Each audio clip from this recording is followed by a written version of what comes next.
Sabihin ko na lang kung ano yung next.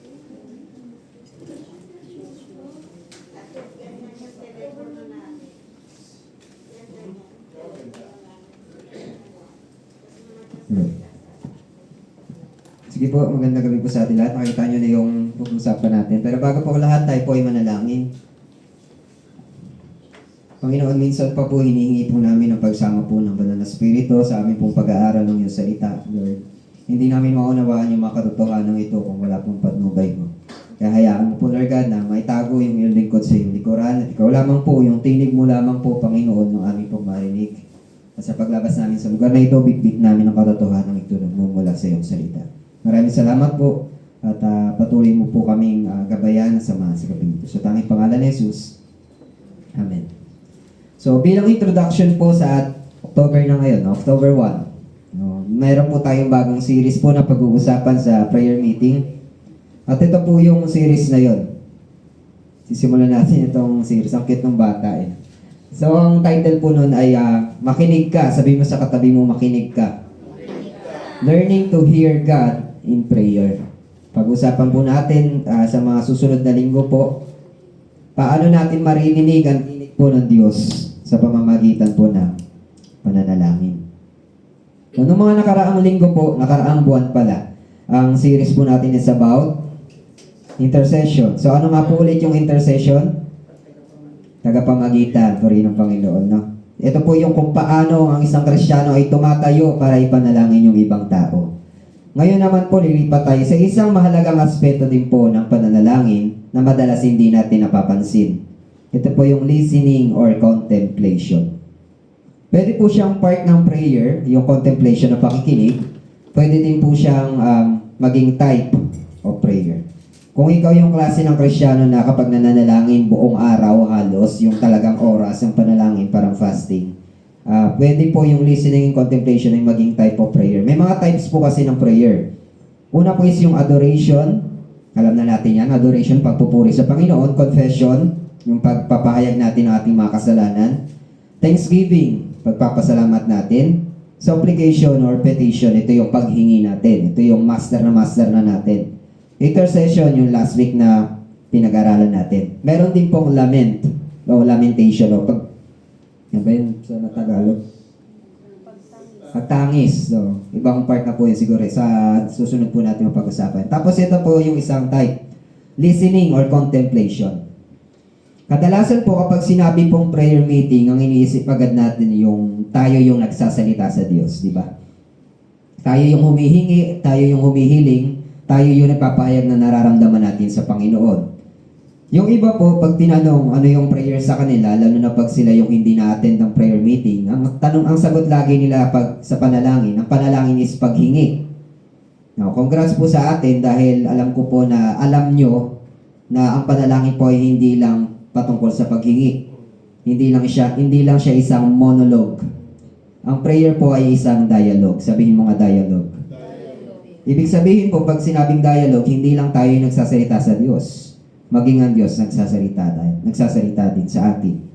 So ngayong buwan po, aralin natin yung una, ngayong gabi, paano nagsasalita ang Diyos sa atin. Pangalawa, paano tayo dapat makinig. Pangatlo, paano natin makikilala ang tunay na tinig ng Diyos sa gitna ng maraming boses sa mundo. At pang-apat, ano yung bunga ng pakikinig sa Diyos sa ating mga buhay. So ngayon po, paano nagsasalita ang Diyos? Simple lang po yung goal po ng series natin. Ito po yung matuto tayong hindi lang magsalita sa Lord sa panalangin, kundi matuto din tayong makinig sa Kanyang tinig. Muli sabi mo sa katabi mo, makinig ka sa Panginoon.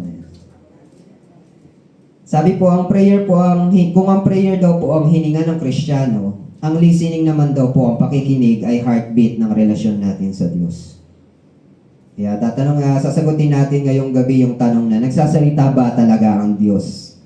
At ang sagot ng Biblia, oo, nagsasalita siya, subalit, sabihin mo ulit sa katabi mo, makinig ka. Ulit-ulit. Makinig ka.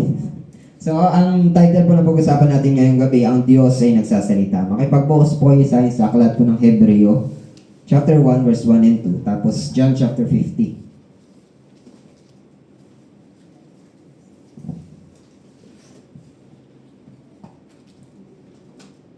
John po yung mga verse sa, ano po.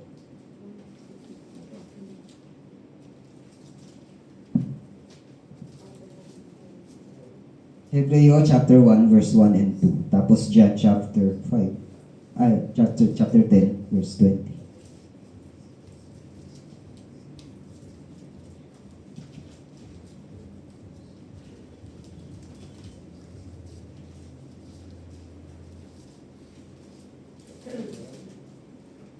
Hindi po, basahin ko sa Hebreo chapter 1 verse 1.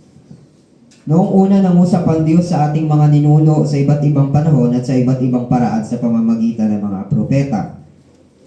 Ngunit itong mga huling araw, siya ay nagsalita sa atin sa pamamagitan ng kanyang anak. Sa pamamagitan ng anak ay nilikha ang sanlibutan at siya ang piniling tagapagmana ng lahat ng bagay. John chapter 10 verse 27. Nasabi po dito yan. Nakikinig sa akin ang aking mga tupa. Nakikilala ko sila at sumusunod sila sa akin. So, yan po yung ating mga tatalakayin ngayong gabi. Bilang unang punto po, so ang Diyos natin ay nagsasalita. God spoke in the past. Noon pa man po nangungusap na sa atin ang Panginoon. No, nangungusap na ang Diyos sa ating mga ancestors, sa ating mga ninuno, early fathers. In the past, God spoke to our ancestors through the prophets at many times and in various ways. So, nabasa natin doon sa Hebreo, sa daw po nangungusap ang Panginoon sa pamamagitan ng mga propeta, no? Mula po noong unang sinaunang panahon, nagsasalita na ang Diyos sa kanyang bayan. Hindi siya nananatiling tahimik o malayo, sa halip ay pinili niyang ipahayag ang kanyang kalooban, ang kanyang plano, ang kanyang mensahe ng pag-ibig, at katwiran sa pamamagitan ng iba't ibang paraan. Ginamit niya rin po ang mga propeta bilang tagapagdala ng kanyang mga salita. Ilan po dyan sila Moises, sila Elijah, kung kilala niyo po sila, sila Isaiah, Jeremiah, at marami pang iba. Noted po, nangungusap po sa kanila ang Diyos sa pamamagitan ng mga propeta noon. Ibig sabihin po, wala na pong mga propeta ngayon. Paano nangungusap ang Panginoon sa atin ngayon? O sa lumang tipan, paano nangungusap ang Diyos? Una po sa pamamagitan ng mga pangitain. O mga visions. Yan. So una po, yung pangitain o visions. Kung kilala nyo sa Isaiah, basahin nyo sa Isaiah chapter 6, isa po siyang propeta ng Diyos. Nakita ni Isaiah yung trono ng Diyos mismo. At hindi siya makatingin sa kabanalan kalahatian ng ating Panginoon. Napapalibutan din po siya ng mga serapim noong mga panahon na yun. At nagpahayag ang Panginoon kay Isaiah ng mensahe ng kanyang kabanalan at kadakilaan. Ngayon po, sa panahon natin ngayon, maraming mga self-proclaimed na propeta o prophetess na nagpapahayag daw po ng mensahe na galing daw sa Panginoon.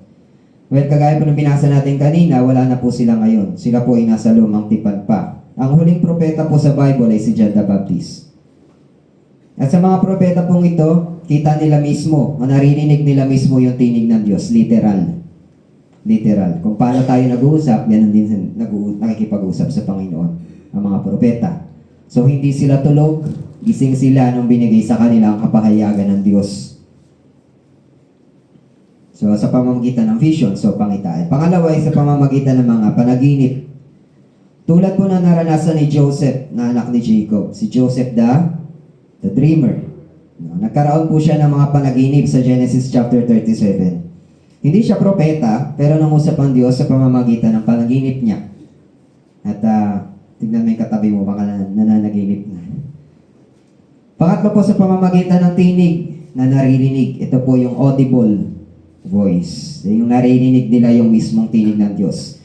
Si Moises naman po ito sa Exodus chapter 3. At si Samuel, tinawag siya ng Diyos habang siya po ay tulog. Tinawag ng Panginoon si Samuel nung siya ay tulog. Sa pamamagitan ng audible voice. Si Moises doon sa burning bush. Pang-apat, sa pamamagitan daw po ng mga tanda at himala. Yan, kay Gideon. Panglima, sa pamamagitan ng katahimikan at banayad na tinig. Yung maliit, still small voice. Yung kay Elias po, kay Elijah. Sa unang hari chapter 19 verse 2. Hindi ko na nailagay yung mga verse.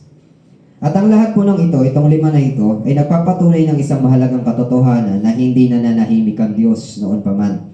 Siya po ang Diyos na nangungusap at nakikipag-ugnayan sa kanyang bayan. Hindi siya ang Diyos, hindi siya isang Diyos na malayo at walang pakialam, kundi isang Diyos na nais ipahayag ang kanyang sarili at kalooban. Kung iisipin po natin, napakalaking pribilehiyo para sa bayang Israel noon na marinig mismo yung tinig ng Diyos sa pamamagitan ng propeta. Kami sa pag-aaral namin, bias namin si Moses. Wala pa nakatalo kay Moses. Kasi si Moses, kinakausap siya ng Lord ng parang kaibigan lamang. Ganun sila ka-close. So sila ang tagapamagitan ng mga propeta, tagapamagitan ng mensahe ng Diyos para ituwid ang bagay. Ang lahat ng paraan nito ay patunay lamang na mula pa noon, ang Diyos po ay aktibong nagpapahayag ng kanyang sarili at hindi siya nagkukupli. Yan. Ito po ay patunay na noon pa man nangungusap na ang Panginoon sa kanyang bayan. Sa pamamagitan ng propeta, panaginip, pangitain, audible voice, signs and wonders, at saka katahimikan, still small voice. Pero ang tanong sa atin, ang tanong po ay hindi kung nangungusap ba ang Diyos sa panahon natin ngayon, hanggang ngayon ba nangungusap pa rin ang Lord na ganon? Ang tanong po is kung handa ba tayong makinig. Tanongin mo yung katabi mo, handa ka ba makinig? Kasi mangungusap ang Panginoon ngayong gabi ito sa pangalawang punto natin. God speaks today through His Son and His Word. Sa Hebreo chapter 1 verse 2, binasa natin kanina, but in these last days, He has spoken to us by His Son. John chapter 1 verse 14, the Word became flesh and dwelt among us. Si Jesus yun. Paano daw nangungusap sa atin ang Panginoon ngayon? Sa pamamagitan ng kanyang anak at sa pamamagitan ng kanyang salita. So, ang pinakamalinaw na mensahe po ng Diyos ay walang iba kundi si Jesucristo mismo. The next part. Ang pinakamalinaw na mensahe ng Diyos ay si Jesus Christ mismo. Sa lumang tipan po na basa natin kanina sa pamamagitan ng propeta, pangitain na tanda. Pero sa bagong tipan, ang kanyang pinakamatinding pahayag ay si Jesus Christ mismo, the living Word. Hindi siya basta isang salita lamang, kundi siya po mismo ang salita na nagkatawang tao. Diba? In the beginning was the Word, and the Word was with God, and the Word was God. So sa pamamagitan niya po, nakilala natin. Sa pamamagitan ni Jesus, nakilala natin kung sino ang Diyos, ano ang kanyang kalooban, at ano ang kanyang plano ng kaligtasan. Kaya kung gusto po natin malaman ang puso ng Diyos, tumingin tayo kanino? Kay Jesus. Sa kanyang buhay, sa kanyang mga salita, sa kanyang sakripisyo sa krus, at malinaw na pahayag ng pag-ibig ng Diyos sa atin. Pangalawa, iniwan niya sa atin itong written word, itong Bible na ito, ang Biblia. Ang banal po na kasulatan ay hindi ordinaryong libro lamang. Ito ay inspired by God, kinasihan ng Diyos sa 2 Timoteo 3:16-17. Ibig sabihin po, ang bawat salita dito sa Biblia, ang bawat katuruan, bawat paalala ay kinasihan o nanggaling sa Diyos mismo. Hindi po ito galing sa imagination ng sumulat.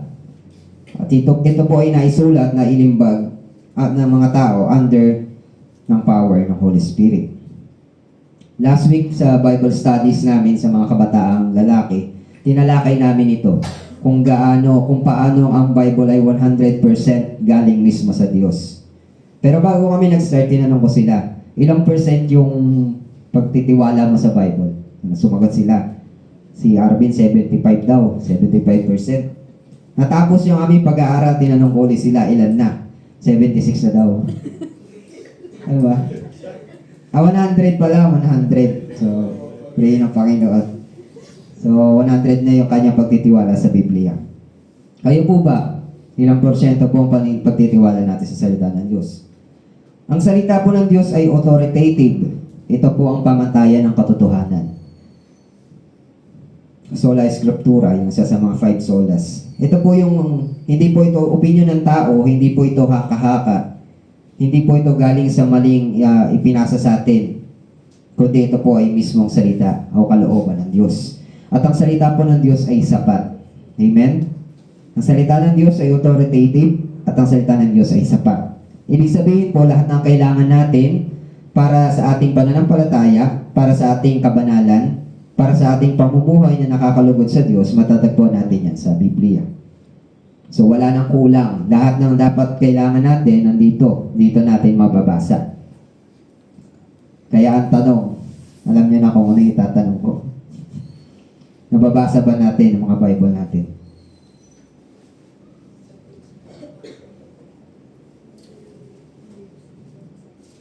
Pangatlo po, kung gusto nating marinig ang Diyos, ito. Kung gusto nating marinig ang tinig ng Diyos, ano pong sabi? Buksan lang ba? Siyempre, babasahin mo, aaralin mo, salita ng Diyos. Maraming tao po, maraming Kristiyano naghahanap ng voice of God. Gusto nilang marinig ang tinig ng Diyos sa mga kakaibang paraan.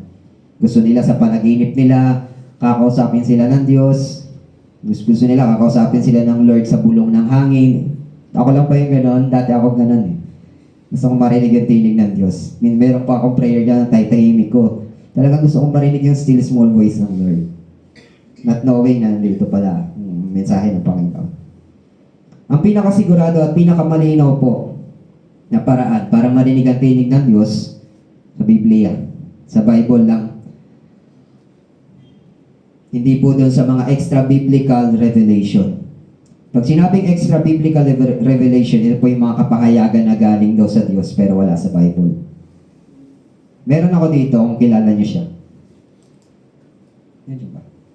Ayan, kung kilala niyo yan, siya po si Brian Simmons. Brian, katukayo ko pa. Pero iba yung spell ng Brian niya. B-R-I-A-N. So, ayon sa kwento niya, nagpakita daw si Jesus sa kwarto niya. At sinabi daw ni Jesus sa kanya, gagamitin daw siya ng Panginoon o gagamitin daw siya ng Jesus na yon para i-translate yung Bible. At yun yung translation ng Bible niya, the Passion Translation. At kung babasahin niyo po yung translation niya, napakalayo. Sobrang exaggerated ang haba nung isang verse dito. Sa kanya, parang isang chapter. Sobrang haba. So, naniniwala siya nang usap daw ang Diyos sa kanya. Pumasok daw sa kwarto niya. At natin translate nila yung Bible ni Jesus. Parang Mormons lang, no? Ine-edit yung Bible. Pero, kagaya po ng binasa natin sa salita ng Diyos, ang salita ng Diyos ay sapat. Ito po ay authoritative. Walang kulang diyan, walang dapat idagdag, walang dapat ibawas. Yan po ay galing sa ating Panginoon. Hindi tayo iniwan ng Diyos sa dilim. His word is His voice for His people. Kaya kung gusto natin marinig ang salita ng Diyos, buksan natin at aralin natin ang salita ng Panginoon. Mag-ingat din po tayo sa mga translation ng Bible. Basa niyo yun The Passion Translation. Masyadong passionate po yan pag binasa. Pang-apat, ito po yung mga practical na paraan. Paano nangungusap ang Diyos sa atin? Alam niyo na yan. Paano nangungusap ang Diyos sa atin? Una, quiet time at devotion. Quiet time po kayo. Nagde-devotion po tayo. Pangalawa, Bible studies. Meron tayong Bible study pag Wednesday, ganito. Nag-aaral tayo ng salita ng Diyos. Meron din tayo pag Sabado. So yan. Pag sa Bible study, nakakatalo ba tayo? Para tayong kabuti. Susulpot-sulpot na lang tayo. Kung gusto nating marinig ang Diyos, yan po yung mga practical na bagay na pwede nating marinig ang tinig ng Diyos. Pangatlo, sa Sunday sermon. Ilang beses nating naramdaman na yung mensahe na nagtuturo o ni Pastor ay parang sa atin, parang pinariringgan tayo. Nangyayari po yun hindi dahil galing sa preacher yung tinuturo niya, kundi dahil yun sa Panginoon. God is speaking through His Word. Kaya ang tanong, nakikinig ba tayo pag may nagtuturo sa harap pag Sunday? Natutulog. Hindi, boring si Pastor. Ang tagal magsalita eh. Slow motion magsalita si Pastor. Alam niyo po, hindi tao yung binabaliwala natin. Ang mensahe mismo ng Diyos. At bilang paalala lang po, wag na lang po tayo pumunta ng Sunday kung hindi tayo handang makinig sa kapahayagan ng Panginoon kasi sayang ang oras natin. Kung hindi ka rin naman handang makinig sa sinasabi ng Panginoon, tutulugan mo lang din naman, lumilipad din naman yung utak mo, wag ka na lang. Sayang po yung oras natin. Sa prayer meeting lessons, ayan. May natatanggap ba tayong kapahayagan sa atin ng Panginoon every prayer meeting? Ang Kristiyano po na hindi nagbabasa ng Biblia o nag-aaral ng Biblia, dumadalo kung saan may pagtuturo ng Biblia ay parang taong humihiling na makausap ang Diyos pero ayaw namang makinig. Gustong marinig ang tingin ng Diyos pero ayaw niya makinig. Kung gusto nating marinig ang boses ng Panginoon sa araw-araw, gawin nating ugali ang pagbabasa, pagninilay at pakikinig sa salita ng Diyos. Sabihin mo ulit sa katabi mo, makinig ka. Pangatlo, God's people recognize His voice. Nakikilala ng kanyang bayan ang boses ng Panginoon. Sa John chapter 10 verse 27, yung binasa natin kanina, sabi ni Jesus, "My sheep listen to my voice. I know them and they follow me." Ang tunay po na tupa, ang tunay na sheep ay nakikilala ang tinig ng kanyang shepherd. Ngayon ang tanong sa atin, kilala ba natin ang tinig ng Diyos? Alam niyo ba kung yung tinuturo dito sa harap ay galing sa Diyos at hindi? For example po, meron ako mga famous slide po dito mula sa ibang mga tagapagturo ng salita ng Diyos. Tingnan natin kung ito ay tinig ng Diyos o hindi. Una po. Next ako. Baka na-encounter nyo na yan. You do not go to hell because of your sins. You go to hell because you reject Jesus. Tama, mali? Parang tama na mali, no? Ano, tama, mali? Sabi doon, hindi daw po tayo mapupunta sa impyerno dahil sa kasalanan natin. Mapupunta tayo sa impyerno dahil na-reject natin si Jesus. Roma 6:23. Kabayaran ng kasalanan ay kamatayan. Bakit tayo mapupunta sa impyerno dahil sa kasalanan? Nakita nyo kung paano sineshape ng mga magagaling mag-twist ng word ng salita ng Panginoon? Ginagamit nila yan kasi ibang Jesus yung pinipreach nila. Hindi yung Jesus ng Bible. Ito pa. Karamihan sa mga kabataan, yan yung lagi tinuturo. God accepts who you are. Totoo po ba yan? Natanggap tayo ng Diyos kung sino tayo? Roma 5:8. Mabasahin niyo sa Roma chapter 5 verse 8.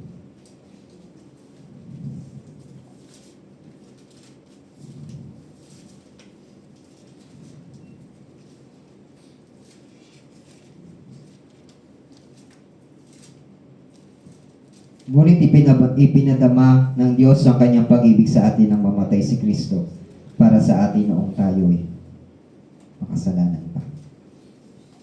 Bakit namatay ang ating Panginoon? Dahil sa kasalanan natin. Dahil makasalanan tayo. Ito pa. God wants you to live a good life here on earth. He wants you to live your best life. Ito ba yung tinig galing sa Panginoon? Muli po ang malinaw ang sinabi ni Jesus. If you want to have life, you must lose it. You must lose your life to save it. Sabi ni Jesus. Merong isang pastor, sabi niya, title ng kanyang book is Your Best Life Now. At content po ng kanyang libro, yung ating best daw po na buhay na ma-experience natin, mararanasan natin dito daw sa mundo. Well, totoo po yan kung ikaw ay papunta ng impyerno. Dahil ibang buhay ang pinangako ni Jesus sa atin dito. Sabi ni Jesus, in this world, you will face persecution. Alam niyo ba yung nangyayari sa Nigeria ngayon? Libo-libo na po yung pinapatay ng Kristiyano. Ilang church na po yung sinira dahil sa kanilang pananampalataya. Yun yung buhay na pinangako sa atin ng Panginoon. Hindi happy-happy, hindi easy-easy, hindi comfort. Well, tayo pinagpala kasi nandito tayo sa lugar na to. Walang persecution sa atin. Marami po nagtuturo na maganda ang plano ng Diyos sa iyo, hindi kanya ipapahamak. Totoo po. Kaya ang mga disipulo ng Panginoon pinako pabaliktad. Si Apostle John, whom Jesus loved, nilubog sa kumukulong mantika. Si James, pinugutan. Magandang plano ng Diyos. Magandang plano ng Diyos sa iyo, bibigyan kanya ng kotse. Pagyayamanin kanya. Paano kung hindi kotse ang binigay? Paano kung sakit ang binigay? Paano kung hindi karangyaan ang binigay sa iyo ng Panginoon? Kung di ka kapusan, makikilala mo ba ang tinig ng Diyos? Mapapapurihin mo pa rin ba ang ating Panginoon? Ang mga anak po ng Diyos, dapat meron tayong spiritual ear sa Kanya pong tinig. Dapat alam natin ang tinig ng Diyos. Ang tinig ng Diyos ay consistent sa Kanyang salita at hindi kailanman tataliwas sa Biblia. Kapag tayo po ay laging na-expose sa word at prayer, mas nagiging sensitive tayo sa boses niya. So nawa, ano pa lang po ito, ma-encourage tayo na tunay na magsaliksik sa salita ng Panginoon para tuluyan nating marinig kung ano talaga yung sinasabi ng Panginoon. Bilang conclusion po, kung ang prayer life po natin ay punong-puno lang ang ating salita pero walang pakikinig, baka hindi pa tayo natuto makinig sa ating Diyos. Ito yung sinasabi ko kanina. Ang tinig ng Diyos ay consistent sa Kanyang salita at hindi ito kailanman tataliwas dito. Kapag tayo po lagi na-expose sa word at sa prayer, mas nagiging sensitive tayo sa boses niya. Now, kung mas expose tayo sa katuruan ng mundo, ibang boses pang marinig natin, hindi boses ng Diyos. Muli po, yung paalala sa atin ng Panginoon ngayong gabi, makinig tayo sa boses ng ating Panginoon. Gusto ko lang i-play itong Hindi ko lang kung napanood nyo na yan. Sige po, play natin yan.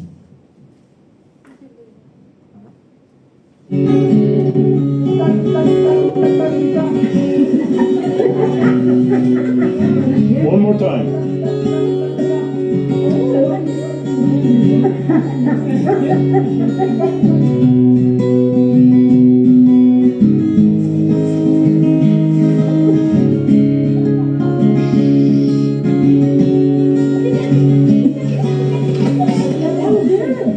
Look at them, look at them.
Isn't that amazing?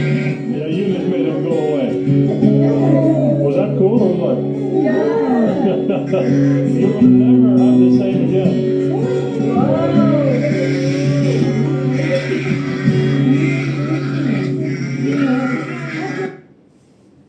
Mula po sa video na yun, nakita natin kung paano nare-recognize sa mga tupa yung kanyang pastol.